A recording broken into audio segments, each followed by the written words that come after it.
உங்க வாழ்க்கையை பார்த்து சில பேர் இன்னைக்கு சொல்லிக் கொண்டிருக்கலாம். Some people might be looking at your life and saying this. நீ வெளியே வர மாட்டாய். You will not come out. நீ பிழைக்க மாட்டாய். You shall not live. நீ எப்படி வாழ்றே நான் பார்க்கறேன்னு சில பேர் சவால் விட்டுருக்கலாம். They might have challenged you. Let me see how you will live. நீ எப்படி எழும்புவ நாங்க பார்க்கறோம். Let me see how you will rise up. நீ பிழைக்க மாட்ட. You will not live. சில பேர் சொல்லி இருப்பாங்க. Some people might be நீ saying வாழவே மாட்ட. You will not prosper. நீ உருப்பட மாட்ட. You will not be useful. நீ தேற மாட்ட. You will not be நீ சுகமாக மாட்ட. You will not be நீ healed. எழும்ப மாட்ட. You will not rise உன் முகம் பிரகாசமாகாது. Your face will not நீ be brightened. வெட்கத்தோட தான் போவ.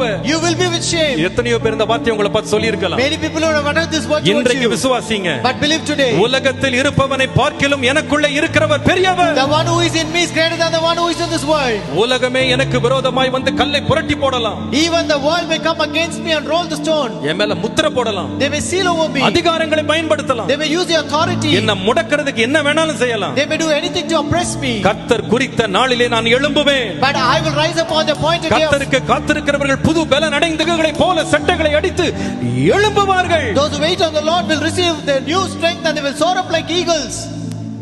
ஓடினாலும் இளைப்படையார்கள், நடந்தாலும் சோர்ந்து போகார்கள். They will run and not be tired. They will walk and not be disappointed. எனக்குள்ளே இருக்கிற வல்லமை கல்லறையின் வல்லமை விட வல்லமை உள்ளது.